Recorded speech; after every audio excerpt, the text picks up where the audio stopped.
And welcome back to another one of these things that have not been done in a very long time. And the reason for that, I promise you, is that I sent out all of the things that people could use to respond to me, and I had a bit of a delay with my response from certain people. But I did finally get to sit down with one of the people whom I've asked before.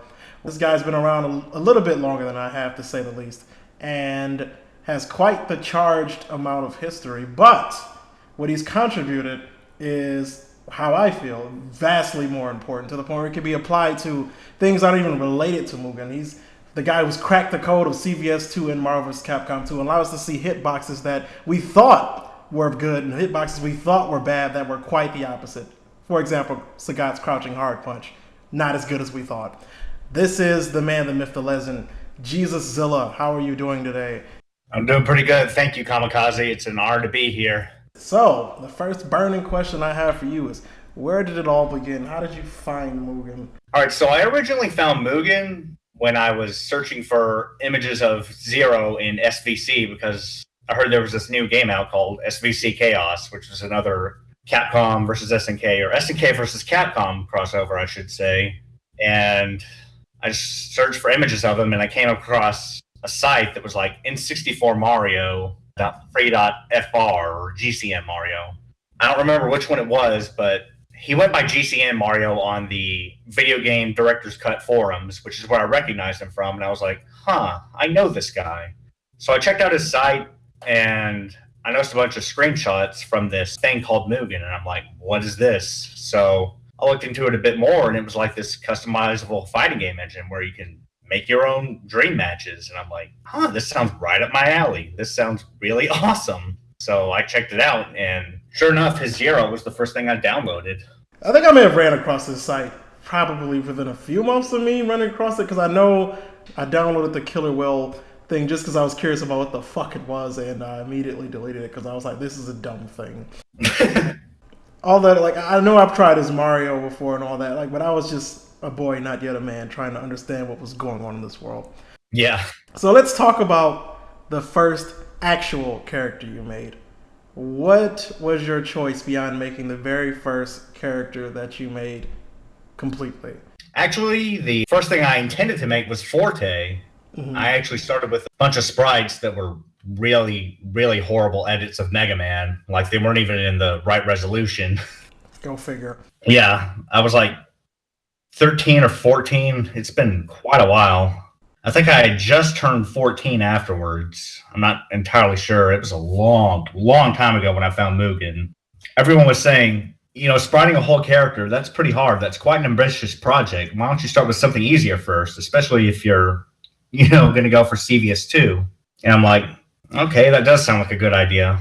And sure enough, this is actually a really funny story. Feline Key was actually talking about making a Felicia, and I'm like, no, I want to do her justice. While MC Benz's was good, it just didn't fit the style that I had actually wanted to go for in my Mugen roster. So because I loved Felicia so much, I thought I might as well make her in CVS2 style. Why not? It's a very interesting thing, because a lot of us, when we make our first characters, it's usually out of the fact that that's our favorite character. Like, I made my crappy Gohan just because at the time Gohan was my favorite character. I've played Super Pretendin 3. I was like, how hard could this be? And boy, oh boy, was I very wrong about everything. But nonetheless, I'd like to think it got better. So what did you like about the gameplay you went with for your first character? What was your favorite thing about it? My favorite thing about the gameplay is that there's just so much variety, and the way Warusaki presented it was just so awesome. Like, I knew Mugen was capable of dream matches, but when I first downloaded his stuff from this Italian website, God, I can't remember what it was called. I remember it hosted like some guy called Pizza Man or something like that. That was the author's name.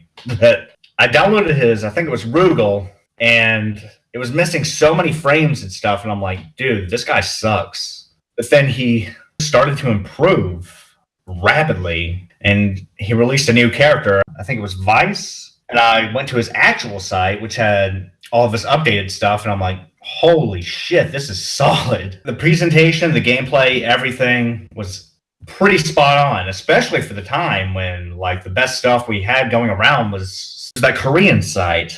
It hosted PJI 111, Gargoyle, not to be confused with X-Gargoyle, who's the guy who made CVS Pro characters. But anyway, I'm getting off the sidetrack. Like, I'm just going so far into the past here. Oh, we'll get to that, trust me. But yeah, just seeing all the things that you could do with the engine and him presenting so much of what you could do with it, I'm like, I gotta do the same thing. I gotta at least try to one-up this. So, were you big on CVS2 when you did that, or was that just the thing that you really wanted to bring to life for this character? A little bit of both, actually, because I always loved dream matches, crossovers. Like, the first thing that got me into fighting games in general was Marvel vs. Capcom. Like, if it weren't for that game, I wouldn't be into MUGEN. So, as for the gameplay I decided to go with, like, she doesn't really screw around. She just runs at you and kicks your ass. Like, she doesn't need projectiles. In fact, she's actually anti-projectile, so she has several tools to get over and under them, depending on which move you use. And she could just eat anyone up. And it was further extended by you putting her in this new system, I could tell from the brief time that I spent playing with this character.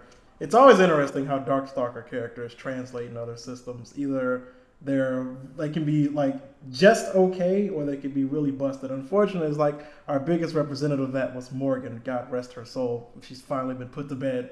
With other characters, I felt like if they had a chance, it'd be an interesting concept of things that could be explored and things that could be done. Maybe one day we'll see them again. Definitely. Like, I've been toying around with Zabel. I, of course, need to do Morgan some justice one day. Rolanto's is good, but it's honestly outdated. I mean, no offense to him. I'm sure even he realizes this. It happens. Plus, the Legion sprite set, man, as much work as he's put into it, it just wasn't complete, man. I'm going to have to be honest. That sprite set was not complete. Yeah, it happens. It's rough, but things change, and you got to either update it or just leave it where it's at. Yeah. I'm glad he at least released a sprite update, because Morgan definitely needed that. It's just someone needs to come along and touch her up. So, when you first got started, what was one of the biggest challenges you faced? Like, what was a very difficult thing for you to understand and do? This is oddly one of the things that people most likely give me shit about, and that's asking for permission, giving credit, author's rights, all that shit. The community back then, it was so hard to get in contact with anyone, especially the Japanese. And even to this day, like, the Japanese community is vastly different from what it is today in the Western community. Like, it was hard asking for permission for people who don't speak English very well. Even for those who spoke English, there was just this concept of, I hate to use this term, but elitists. That's really the best term I can use here, but there was just so many people who didn't really want to give the knowledge away for whatever reason. It was just a little hard to get into that, but thankfully, and this is also going to sound odd to many people, but it was actually Kung Fu Man who helped me out with a lot of that. Yeah, I guess the mentality is like, when it's what you consider to be your baby, you don't want anyone else to touch your baby. You don't want anyone around your baby, because it's yours. Right. You put so much work into raising this thing and building this thing up to be yours that you don't want anybody else to get the easy way out. It's a common mentality. Right. Whereas these days, believe it or not, I actually want people to use my code. I want people to use my assets. But yeah, there was this guy, I forgot his name. He made like the symbiote Felicia, and it was really weird. And I just noticed he didn't give me credit. I was just like, hey, dude, can you please give me credit? And he was like, sure. And I just left it at that. A symbiote Felicia. That raises more questions than it answers. But at least you got credit, I guess. I don't try to judge what people do. I don't pay attention to what people do these days, honestly. I really don't. I just somehow came up in, I think, IRC or Discord. I don't remember. It was back at the time when I still used IRC. Like, obviously, IRC is pretty much abandoned now in favor of Discord, because it's just IRC with smileys and voice chat and avatars. Yeah, Discord has become a bit of a huge thing for a lot of people. Makes me wonder when that bubble's going to implode. But for now, it's a good ride to be on. Yes. Knowing what you know today, if you could speak to yourself way back then, what would be some of the things you would tell your past self? Oh, fucking boy.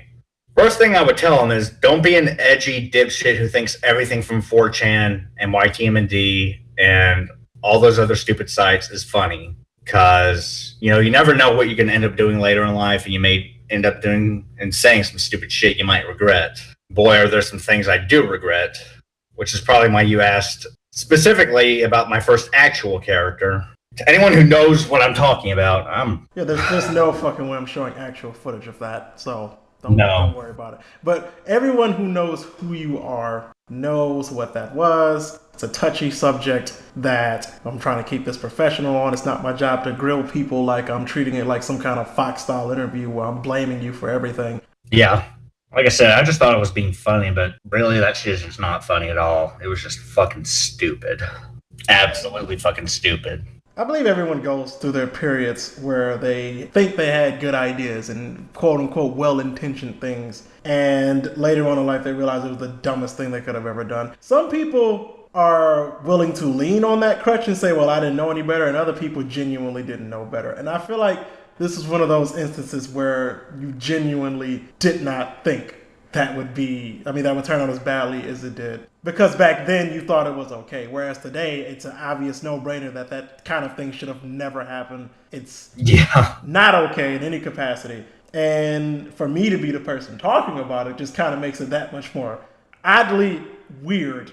I mean, honestly, I don't give a shit about it personally. If you want anyone to know how I feel, I thought it was funny as fuck. But I mean, my sense of humor is beyond fucked anyway. So I think a lot of things are funny that shouldn't be. So we've covered that, I think, to an interesting enough degree. If people really want to know about it, they can just Google. It's not hard. Trust me, you'll find it. And you'll be very upset that you did and wish you didn't. That's why we're just trying to bury that. I'll be very upset too. I honestly wish I never did that because it was just totally insensitive and, like I said, fucking stupid. Given the way that people try to move on from stuff like that, the way your past can come back and haunt you these days, especially these days. Yeah, with social media and all that, there's nothing to hide. Yeah, like I keep my actual self so far detached from my online presence that you literally can't link the two unless you knew exactly who I was. I don't have anything to hide, but at the same time, I don't ever want anyone to think that I did because that's usually all it takes to get nailed to a wall. Exactly. So, all that being said, you were around for some of the wider events. Like the first, I don't quite know the first forum you were at, so I guess you can fill the blanks in me. What was the community like back then? Oh, man. First forum I actually joined was MGBR. I forget who all was in charge of that, aside from maybe O Illusionista, who's still around to this day, which, man, that's some dedication. I really applaud you there, O Illu. You're an awesome guy, and you've improved a great bit. Like, I thought your stuff was awesome back then, even if it was a bit boring. You know, Street Fighter Spec Ops, those characters were still really fun to play. Even as busted as some of their mechanics were, they are just...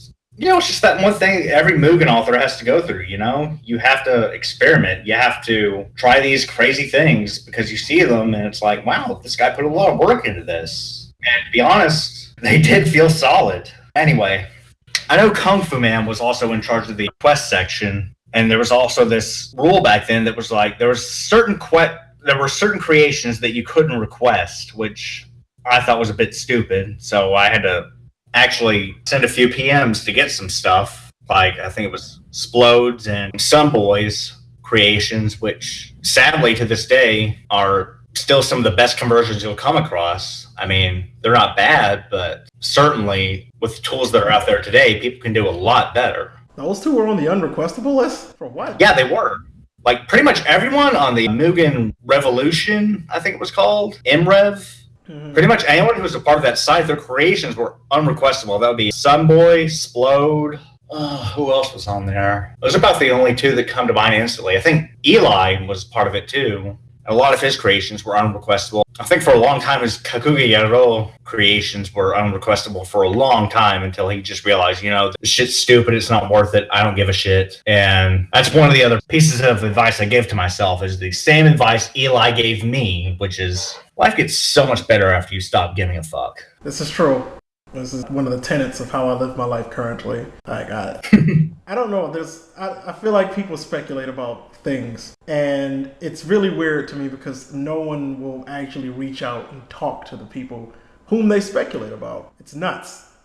Like none of us are that important. Come on. It's like, if you got a question, don't wait for someone else to ask. Don't wait for someone else's take on it. Just ask them or whatever. That was another thing I was going to get into. You hit the nail on the head. I'm glad you actually went into this because, people have had this idea of me that I'm hard to approach. And even back in the day where I was just, acting like the AVGN of MUGEN, they had this idea that I was really hard to approach. And that could be further from the truth. Like, as long as you PM'd me or came to IRC and you had, legit questions for me, I would be more than happy to answer them. Well, that's an interesting note to segue on. So speaking of things that you would answer, what advice to beginners do you have? Like anyone who right now wants to start working with MUGEN today, what would be some of the things you would let them know about? I would definitely say use the tools that are given to you. Like observe the actual games, study their gameplay. That's one of the things that many people don't seem to do.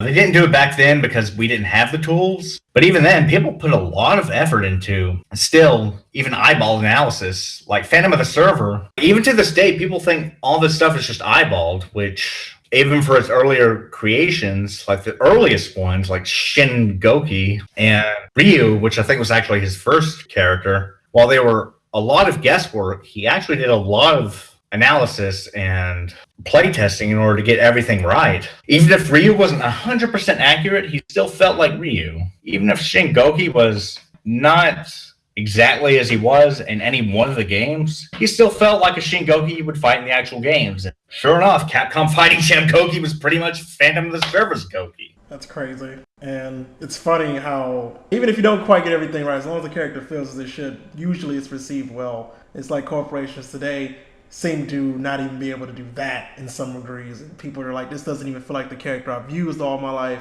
I don't even know what's going on anymore. But with MUGEN, it's like, if you dream it to be, if you feel that this is how this character would play in this specific way, as long as it still feels right, then most people are going to be like, this is pretty interesting. Even though I'm used to playing with this character in this setting, it still feels like this character in any setting. Definitely. And that also brings me back to Warasaki. It was actually his Jill that really inspired me to do everything. Because once I saw how he handled Jill in particular, I was like, oh my god. It's like, was she actually a secret character in the Japanese version that I didn't know about all this time? Like, it was exactly how she would have played if she was in CVS2, and I was just stunned by it.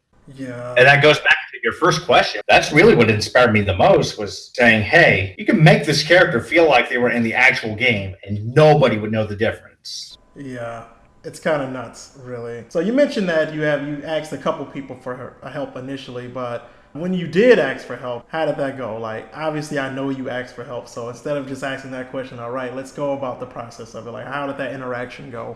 It was actually less scary than I thought. I just wanted to start with Forte, base to you Western viewers, from Mega Man 7 and 8, and I guess Rockman Forte, if you know that game for whatever reason.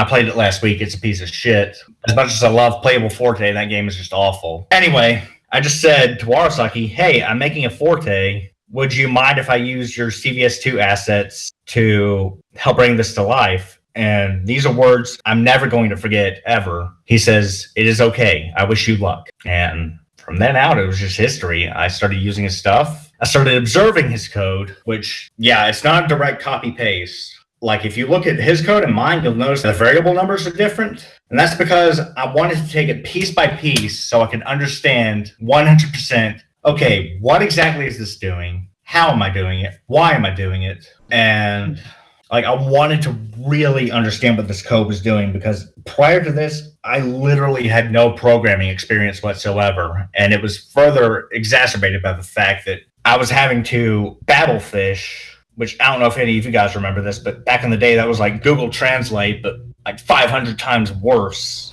Oh, Lord. Yeah. I was having to do that with his comments.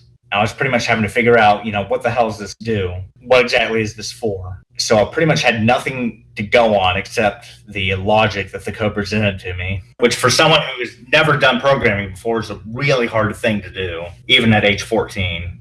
Yeah, it's been a wild ride for a lot of us who have become programmers, and to the point where we've been doing it for years even, and we all owe it to this simple fucking engine that's really not a good programming engine at that. It's a script engine that's so limited, but what you learn how to do with it inspires you to actually go and work with the real thing. That is one of the things I will give Mugen credit for is that just like working with retro game consoles, and that you have to work within its limitations. But man, finding how to break those limits is just so satisfying. It's like for years you think of things that are not possible, things that people said cannot be done, and you find a way to do it.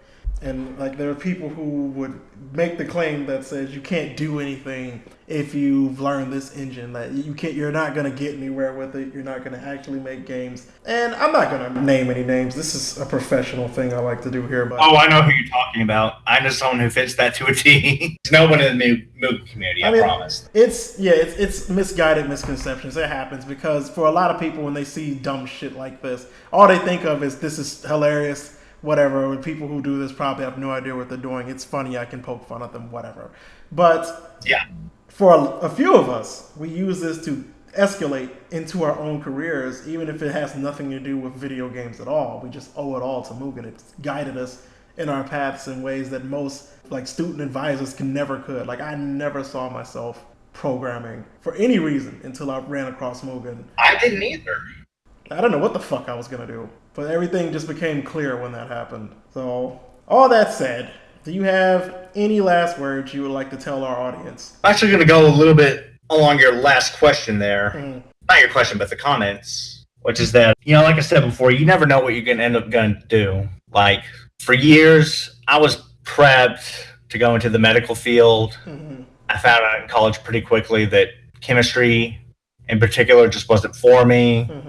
And then my love was just in programming.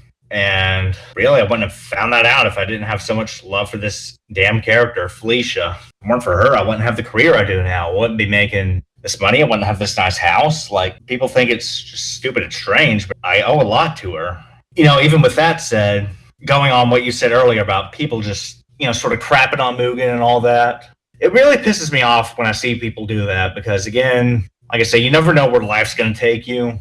And you got to get your start somewhere. Right. All I'm saying is, even if that somewhere is beyond Mugen, which is where I'm heading, just don't forget where you came from. Have some respect for yourself and, try to respect for where other people came from. This is a huge community. We come from all sorts of walks of life. And don't think that just because you've graduated from it that you can just immediately start shitting on it, And especially if you're an outsider and you just play with the engine for like a couple of months just for proof of concept, don't shit on it either just because it didn't live up to your expectations. There are people who've been doing this for years who probably knew things that you never did. Yeah. Like, I have mixed opinions on when it's used for like mystery game tournaments and stuff like that. Just because I feel like it's treated as like a sideshow animal in a cage that everyone's throwing rocks at rather than appreciating what beauty it has to offer. Like when people just see shitty compilations made by people who just Googled Mugen characters and put it together, what they instead do is like people will try to make the claim to say, "Oh, we're not laughing at it," but that's kind of what they're doing. Yeah, exactly. Which is, I don't mean to shit on Salty, but they've brought a lot of fans, and for that I'm very thankful. But back in the day, I couldn't help but think that's what they were doing. But I see now they have a lot more respect for our art craft, and I'm really happy about that. Like, even one of my coworkers knows about Salty Bet, and as a consequence knows about me because of this, or knows a lot more about me, I should say. And even at the mystery game tournaments, like you said, I can't remember if it was at MagFest or CEO, but I remember someone using my eagle, I think in A Groove. I was just going, hell yeah, that's what I like to see. In a Mugen tournament of all things, my eagle being used. Steve Gunner did that one Mugen video recently, and of all creations, he used my Felicia, and I couldn't have been happier to just see that on there. Yeah, I saw a couple things of mine too. That like a part of me was like, I don't know. I felt very weird about the video because at first I was like, if I don't see a single thing I've made, and I've made over 118 things, I'm going to be very upset. But at the same time, like if I see anything of mine used inappropriately, I'm also going to be upset. So I was like, do I want to see it or do I not want to see it? Yeah, exactly. Going off of that, when people look at Mugen and just go, oh, this is silly crap, and then they download the Nun Shaq from Shaq Fu and they go, holy shit, this is actually an awesome character. I'm like, yeah, fuck you. See what we can do now? We can make better games than the developer could. Yeah. And like it's been a crazy couple of years for me. I know I've done a couple interviews since I've started working on some of my other projects, but I have so many people who have just literally been converted to understanding what's possible. So they leave all their preconceived notions at the door and they treat it as if it were an actual game and not Mugen. Yeah, I mean, you've probably done more for that than anyone else. I mean, you have TMNT tournament fighters, TMNT versus Justice League.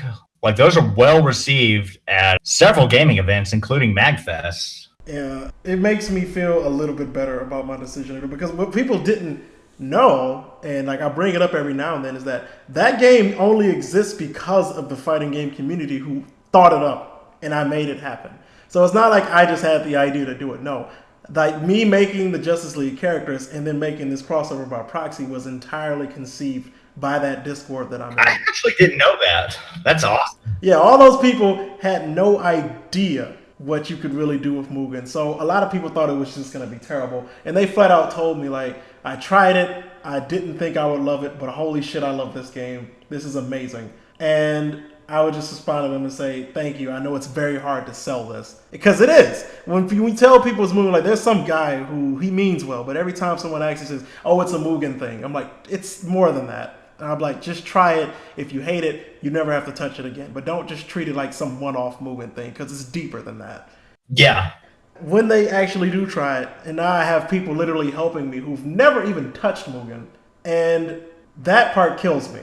It's crazy. The person who's doing stages for me now has no idea how I put the stages together. He just makes the assets, and he's like, I have this idea, it's going to look cool, and I know you'll make it happen. So when things like that happen, it's kind of hard for me to like hear people just shit talk Mugen because I'm like, if only you knew. It's funny.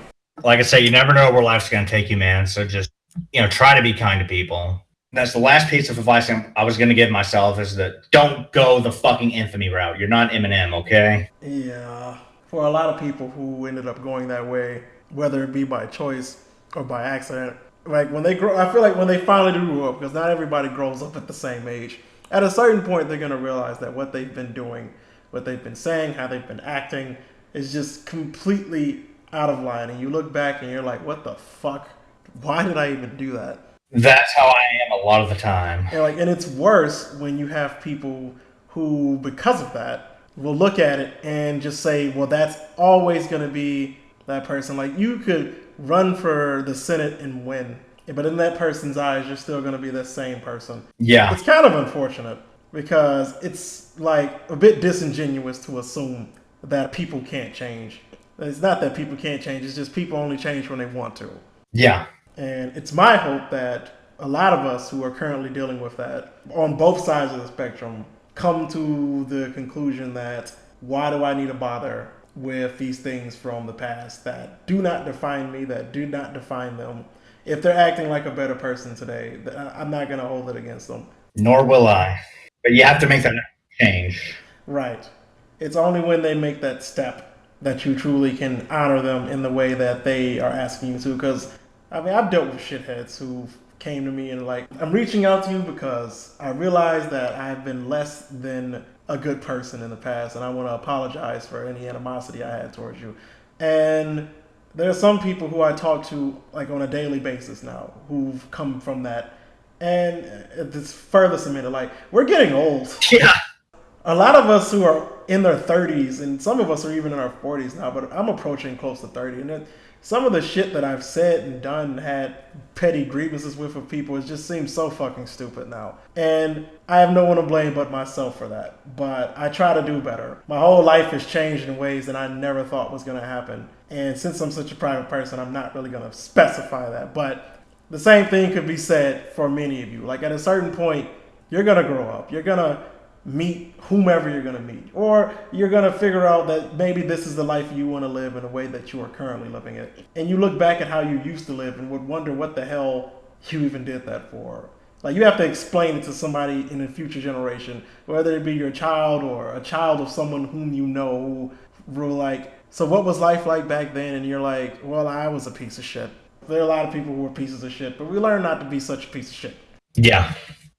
And I was quite a little shit back in the day. Like, I pissed off Believe it or not, I pissed off everyone. I pissed off Kung Fu Man. I pissed off Valadim. I pissed off, I think, maybe even Seth, who has the patience of a saint. I swear to God.